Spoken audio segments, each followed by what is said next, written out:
Welcome to NPS online class. Today we will discuss about subject Hindi grammar. आज हम लोग इस वीडियो में हिंदी ग्रामर का पार्ट 5 पढ़ेंगे। पार्ट 5 है हमारा उपसर्ग, प्रत्यय और समास। ये हमारे पार्ट 5 की पहली वीडियो है, तो इसमें हम सिर्फ उपसर्ग के बारे में पढ़ेंगे, उसका प्रकार पढ़ेंगे और उसके उदाहरण पढ़ेंगे। उसके प्रकारों के उदाहरण के बारे में हम लोग डिस्कस करेंगे, जानेंगे कि किस किस प्रकार के उपसर्ग होते हैं और कैसे उपसर्ग लगाए जाते हैं, कैसे उनका यूज़ किया जाता है। ठीक है, पहले हम उपसर्ग की परिभाषा देखेंगे। उपसर्ग को अंग्रेजी में कहते हैं प्रीफिक्स। जो शब्द प्रीफिक्स मतलब होता है जो वर्ड किसी वर्ड के आगे लगकर उसकी मीनिंग चेंज कर दे। ओके, उसे हम लोग प्रीफिक्स कहते हैं। उपसर्ग की बात आती है, उपसर्ग की परिभाषा देखेंगे हम यहाँ पे। उपसर्ग की परिभाषा देखेंगे, जो शब्दांश मूल शब्द के प्रारंभ में जुड़कर नए शब्दों का निर्माण करता है उन्हें हम लोग उपसर्ग कहते हैं। फिर से देखते हैं यहाँ पे, ऐसे शब्द, ऐसे शब्दांश, ऐसे मूल शब्द जो शब्दों के प्रारंभ में जुड़कर एक नए शब्द का निर्माण करते हैं उन्हें हम लोग क्या कहते हैं, उपसर्ग कहते हैं। जैसे यहाँ देखिए, दो उदाहरण मैंने लिए हैं और बाकी हम पढ़ेंगे, लेकिन यहाँ पे मेन दो उदाहरण देखते हैं। जैसे पहला है हमारा सुधन पुत्र बराबर सुपुत्र। तो इसमें उपसर्ग हमारा क्या आ गया, ये शब्द है, ये हमारा शब्द है, ये हमारा उपसर्ग में आ जाएगा। ठीक है, ये मूल शब्द हो गया है, ये हमारा उपसर्ग में आ जाएगा। ये मूल शब्द में जुड़कर प्रारंभ में जुड़ा हुआ है। जैसे हम लोग परिभाषा में देखेंगे, प्रारंभ में जुड़कर नए शब्द का निर्माण करता है। तो सु जो है हमारा पहले, प्रारंभ मतलब पहले ही जुड़ा है, पुत्र के पहले जुड़ा हुआ है, तो सुधन पुत्र बराबर सुपुत्र हो गया है, नए शब्द का निर्माण हो गया है, सुपुत्र। वैसे ही दूसरा उदाहरण देखेंगे, बेधन ईमान इक्वल टू बराबर क्या आता है, बेधन ईमान बराबर बेईमान, नया शब्द बन गया। इसको अलग अलग करेंगे तब भी इसका अर्थ निकलेगा। इसे हम लोग जोड़ के लिखते हैं, नए शब्द का निर्माण करते हैं, तो बेईमान। ठीक है, बेईमान इन इंग्लिश डिसऑनेस्टी। ओके, इसकी मीनिंग हो गई इंग्लिश डिसऑनेस्टी। ठीक है, फिर नेक्स्ट हम देखेंगे दूसरा टॉपिक हमारा उपसर्ग के प्रकार। उपसर्ग के कितने प्रकार होते हैं हम लोग ये देखेंगे। तो हमारा इन दिस चैप्टर उपसर्ग केवल 3 प्रकार के होते हैं। कौन कौन से होते हैं हम लोग आगे देखेंगे। पहला है तत्सम शब्द। तत्सम शब्द हमारा संस्कृत शब्दों से, तत्सम शब्द हमारा संस्कृत शब्द होता है, संस्कृत के वर्ड होते हैं, उसे हम लोग तत्सम शब्द कहते हैं।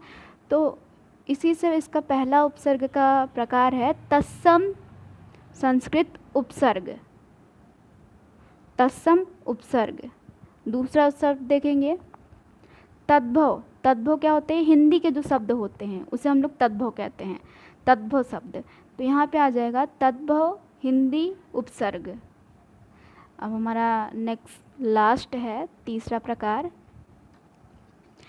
आगत उपसर्ग। अब आगत उपसर्ग क्या होता है, आगत जो होते हैं शब्द वो विदेशी शब्द होते हैं। ठीक है, विदेशी शब्द हो गए हैं। फॉर एग्जाम्पल जा,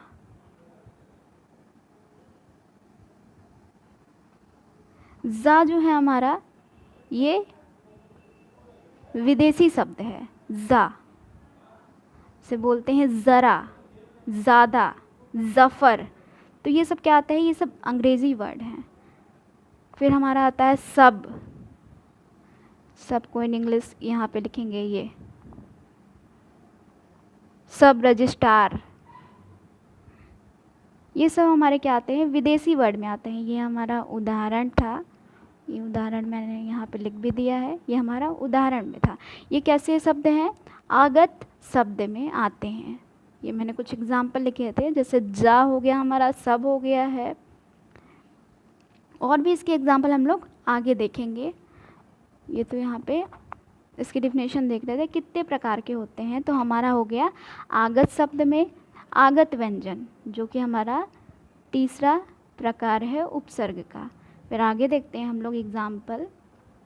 पहला हमारा था तत्सम शब्द, जो हमारा संस्कृत के शब्दों से मिलके जो उपसर्ग बनता है उसे हम लोग तत्सम उपसर्ग कहते हैं। उदाहरण देखेंगे तत्सम उपसर्ग के उदाहरण। यहाँ पे उपसर्ग लगा हुआ है तत्सम के, यहाँ पे अर्थ है, यहाँ पे जो नए शब्द का निर्माण हुआ है मिलकर वो यहाँ बनाए गए हैं। तो पहला जैसे कि हमारा है अधि। अधि का अर्थ होता है ऊपर या फिर श्रेष्ठ होता है। अगर हम अधि उपसर्ग यूज़ करते हैं तो हमारा कौन कौन शब्दों का निर्माण होता है, अधि से कौन कौन से शब्द बना सकते हैं हम लोग, वो देखेंगे। जैसे कि मैंने यहाँ 3 एग्जाम्पल लिया है। अधिग्रहण, अध्यक्ष, अधिकार। ठीक है, यहाँ पे अधि से मिलकर ये नए शब्द का निर्माण हुआ है।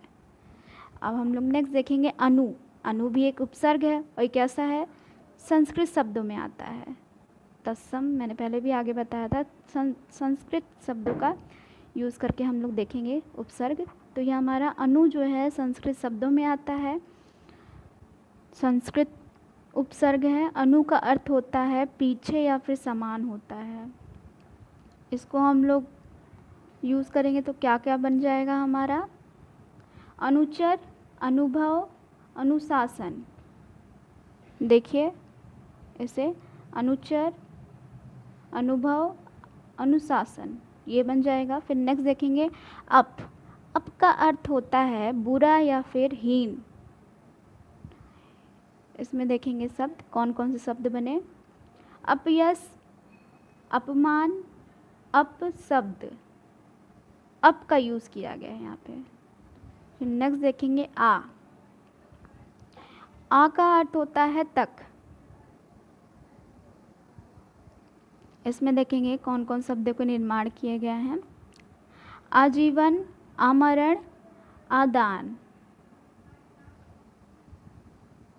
उत। फिर हमारा नेक्स्ट वर्ड आ जाता है उत। उत का अर्थ होता है श्रेष्ठ, ऊपर। अब इसमें देखेंगे कौन कौन से शब्दों का उत से कौन कौन शब्दों का निर्माण हुआ है उत का यूज़ करके। हमारा जैसे कि पहला वर्ड है उत्थान। उत्थान देखिए यहाँ पे ता आधा कर दिया गया है, ता में आव छुपा हुआ था उसे था में लगा दिया गया है, तो यहाँ पे उत्थान हो गया है। उत्कृष्ट, उत्कर्ष। फिर देखेंगे उत्पीड़न। फिर नेक्स्ट देखेंगे हमारा दुर। दुर का अर्थ होता है बुरा या फिर कठिन होता है। यहाँ पे देखिए दुर, स्क्रीन पे देखिए सभी दुर। यहाँ पे आधा रा लगा हुआ है, ये यहाँ पे ये मिक्स हो गया इसलिए समझ में नहीं आ रहा है, ये आधा रा लगा हुआ है दुर, थोड़ा यहाँ से लगेगा। दुर का अर्थ होता है बुरा या फिर कठिन होता है। 2 अर्थ मैंने लिए हैं यहाँ पे, इसके 2 अर्थ हैं, बुरा या फिर कठिन। इसमें देखिए कौन कौन से शब्दों का निर्माण हुआ है, दुर्भाग, दुर्गम, दुर्जन, दुर्गंध भी हो सकता है। ठीक है, फिर हम लोग नेक्स्ट वर्ड देखेंगे दुस। दुस मतलब भी कठिन ही होता है। इसमें देखेंगे दुस्साहस, दुष्कर या फिर दुष्कर्म भी हो सकता है। ठीक है, फिर हम लोग नेक्स्ट देखेंगे निर। यहाँ पे भी आधा रा का यूज़ किया गया है। निर मतलब होता है रहित। इसमें देखेंगे कौन कौन शब्दों के निर्माण हुए हैं। इसका हो जाएगा निर, अगर हम लोग जोड़ेंगे तो गुड़ में अगर जोड़ते हैं तो निर्गुण हो जाता है। आधा रा लगा था इसलिए यहाँ पे गुड़ के ऊपर लग गया है आधा रा, गु के ऊपर आधा रा लग गया है, गुड़ में चला गया है ये इसका आधा रा। फिर निर्दोष, निर्जीव। नेक्स्ट देखेंगे प्रा। प्रा का अर्थ होता है अधिक या फिर आगे। प्रचार, प्रबंध, प्रयोग, ये 3 शब्दों के निर्माण किए गए हैं प्रा का यूज़ करके। फिर देखेंगे हम लोग, नेक्स्ट देखेंगे अंता। अंता का अर्थ होता है भीतरी। इसमें देखेंगे कौन कौन से शब्दों का निर्माण हुआ है। अंतःकरण, अंतर्राष्ट्रीय, अंतर्गत। फिर नेक्स्ट देखेंगे हम लोग,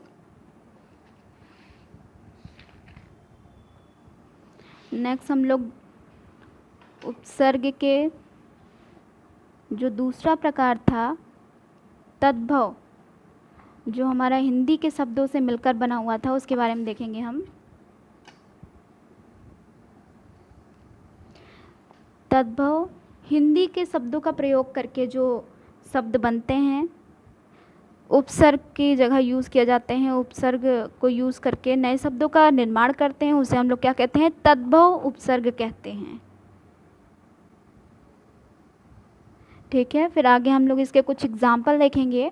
जैसे हमारा आ जाता है, यहाँ पे मैंने टेबल बनाया है, यहाँ पे एक साइड लिखा है उपसर्ग, इसके अर्थ लिखे हैं। जैसे हम लोग तत्सम शब्द में किए थे, वैसे ही यहाँ पे भी मैंने एक्सप्लेन करने की कोशिश की है आपको। यहाँ पे हमारा एग्जाम्पल से एक्सप्लेन किया है मैंने।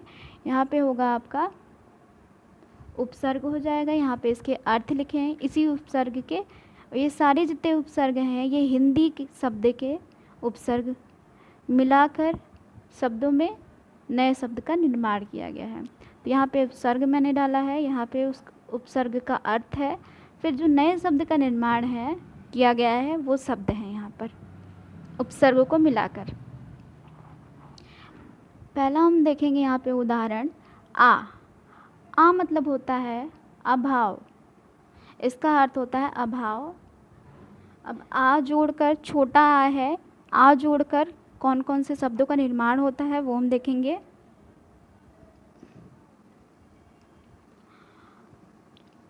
अजान, फिर यहाँ पे अमोल, फिर यहाँ पे 3 मैंने लिया है, यहाँ हो गया अजान, अनमोल, अमोल है, फिर यहाँ पे कॉमा होगा।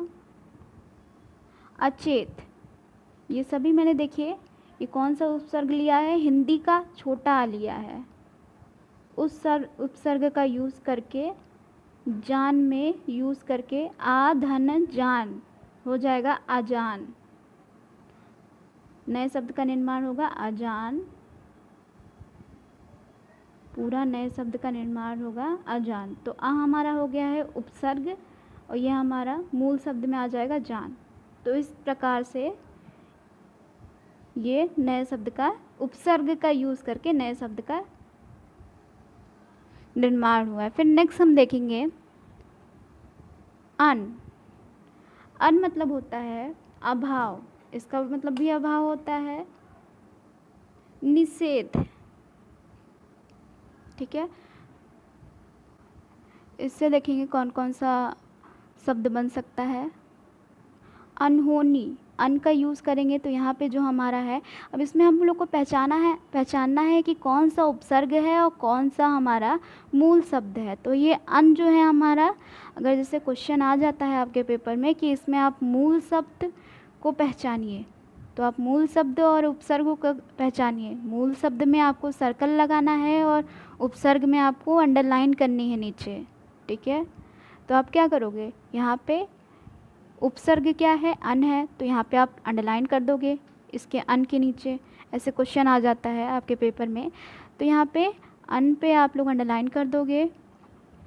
और होनी जो है वो क्या हमारा मूल शब्द है, तो उसे आप लोग सर्कल कर दोगे। ये पहचानना रहता है आपको, ये आपके बुक में भी एक एक्सरसाइज के रूप में दिया हुआ है।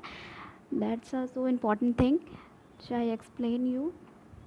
फिर हो गया अनहोनी, अनपढ़ हो गया है। फिर हम लोग आगे देखेंगे अध का होता है अर्थ आधा, जैसे अध्यापक भी हो जाएगा यहाँ पे अध्यापक, यहाँ पे यह होगा अध्यापक, अधखिला मतलब जो फूल होते हैं, अधखिला का अर्थ मैं बता रही हूँ, जैसे फूल जो होते हैं आधे खिले, मतलब कली वाला जो पार्ट होता है उसे हम लोग अधखिला कह सकते हैं। ठीक है? फिर उन हो गया है, उनका अर्थ होता है एक कम, जैसे 29 हो गया है 59, 39।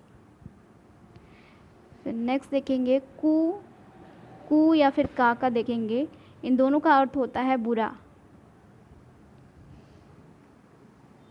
इस उपसर्ग को मिला के कौन सा नया शब्द का निर्माण होता है देखेंगे हम लोग आगे। कुपूत, कुचाल, कुकर्म, ऐसे आ सकता है।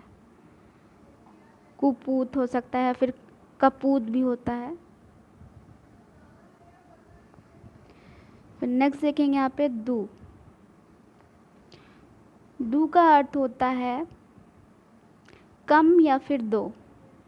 यहाँ पे दुबला हो जाएगा या फिर दुगनी हो जाएगी। फिर हमारा नेक्स्ट वर्ड है निर, नी का अर्थ हो जाएगा आपका नहीं।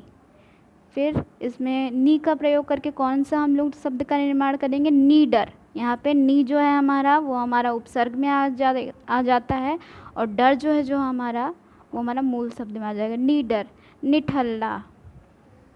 फिर नेक्स्ट है हमारा भर, भर मतलब भरा हुआ, भरपूर, भर पेट। सा से होता है, सा का अर्थ होता है सहित या फिर अच्छा। तो सा से हम लोगों ने दो वर्ड बनाया है, एक है सपूत, एक सा परिवार है, एक सपूत है। तो हम लोगों ने ये देखा तद्भव का हिंदी शब्द का उपसर्ग का यूज़ करके कैसे हम लोग नए शब्द का निर्माण करते हैं। अब हम लोग देखेंगे आगत शब्द का, आगत शब्द का यूज़ करके, आगत शब्द उपसर्ग का यूज़ करके कैसे हम लोग नए शब्दों का निर्माण करते हैं। तो हमारा जो ये आगत उपसर्ग है ये विदेशी भाषाओं से आए हुए उपसर्ग को हम लोग आगत उपसर्ग कहते हैं। फिर से देख लीजिए, विदेशी भाषाओं से जो शब्द आते हैं उसे हम लोग, आने वाले उपसर्गों को हम लोग आगत उपसर्ग कहते हैं। तो यहाँ पे देखिए दो प्रकार के होते हैं। पहला होता है उर्दू फारसी के उपसर्ग होते हैं। ये दो प्रकार के आगत जो उपसर्ग होते हैं वो दो प्रकार के होते हैं। पहला है उर्दू फारसी के उपसर्ग होते हैं, और दूसरा यहाँ पे देखिए, यहाँ पे दूसरा देखिए आगत उपसर्ग का ही है ये पार्ट, इसका सेकंड पार्ट है, प्रकार है अंग्रेजी में जो आने वाले शब्दों से जो उपसर्ग बनता है उसे अंग्रेजी उपसर्ग कहते हैं, या फिर अंग्रेजी के उपसर्ग कहते हैं। पहले हम लोग पढ़ेंगे उर्दू फारसी के उपसर्ग। उर्दू फारसी शब्दों का प्रयोग करके जो नए शब्द का निर्माण होता है, शब्द कह लीजिए, या फिर उपसर्गों का प्रयोग करके जो नए शब्द का निर्माण होता है उसे हम लोग उर्दू फारसी उपसर्ग कहते हैं। तो पहला हमारा देखिए टेबल में मैंने बनाया है, उपसर्ग ले लिया है यहाँ पे, जो कि उर्दू और फारसी के शब्द हैं। ठीक है, फिर उसका अर्थ मैंने बताया है, फिर नए शब्द का जो निर्माण हुआ है वो शब्द मैंने यहाँ पे लिखा हुआ है। तो पहला हम लोग देखेंगे कम। कम का अर्थ होता है थोड़ा या फिर हीन। फिर इसका देखिए दो शब्द मैंने यहाँ पे बनाया है, कमज़ोर हो जाएगा, कम उम्र हो जाएगा। फिर नेक्स्ट है खुश। खुश का होता है नॉर्मल, ये सभी जानते होंगे, खुश का होता है प्रसन्न या फिर उत्साह, इसका यही अर्थ होता है, आप लोग जानते हैं ये।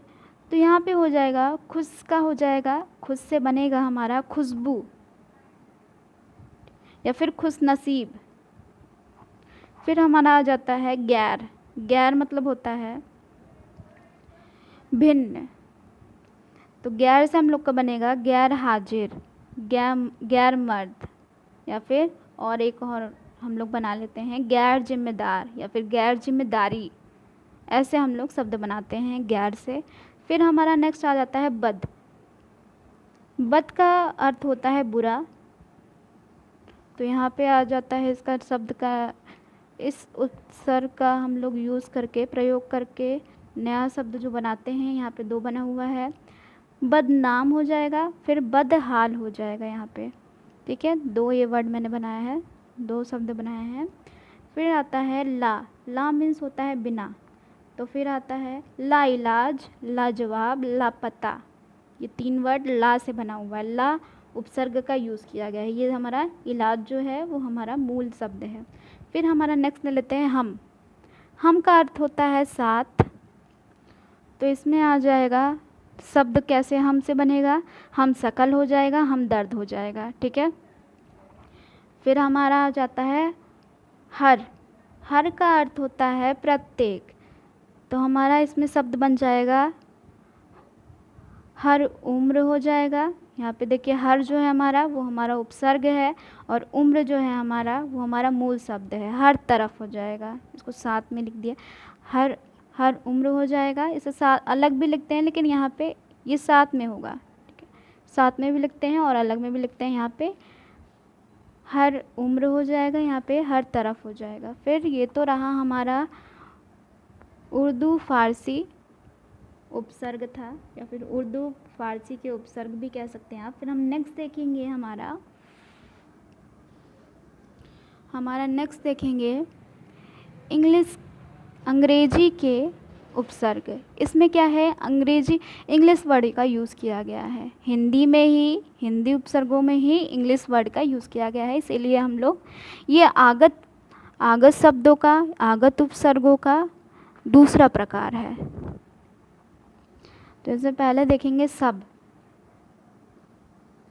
में देखेंगे सब, ये इंग्लिश में यहाँ पे लिखा है सब, तो सब में हमारा हुआ है सब इंस्पेक्टर हो गया है, सब रजिस्ट्रार हो गया है, मिलके बना हुआ है, ये सब उपसर्ग का यूज़ किया गया है। सब क्या है, हमारा अंग्रेजी शब्द है। तो नेक्स्ट है हमारा हेड ये अंग्रेजी शब्द है। फिर यहाँ पे देखिए हेड को लेके बना हुआ है, नए शब्द का निर्माण किया गया है, हेड मास्टर, हेड क्लर्क। फिर है वाइस अंग्रेजी शब्द, ये है अंग्रेजी वर्ड में ऐसे लिखा जाता है, और उसका उपसर्ग मिला के कौन सा शब्दों का निर्माण होगा, ये वाइस प्रिंसिपल हो जाएगा। आप ऐसे भी लिख सकते हैं या फिर यहाँ पे ऐसे डैश करके भी लिख सकते हैं, वाइस प्रिंसिपल हो जाएगा और वाइस प्रेसिडेंट हो जाएगा, ठीक है। और हमारा ये लास्ट एग्जाम्पल है अंग्रेजी के उपसर्ग का, चीफ। तो चीफ यहाँ अंग्रेजी में ऐसे लिखा जाता है, और यहाँ पे चीफ मिनिस्टर और चीफ सेक्रेटरी। तो हम लोगों ने आज इस वीडियो में पूरा उपसर्ग के बारे में पढ़ा है। I hope you like my video. Thanks to all to watching my video. Student, keep learning, that is the most important topic for you.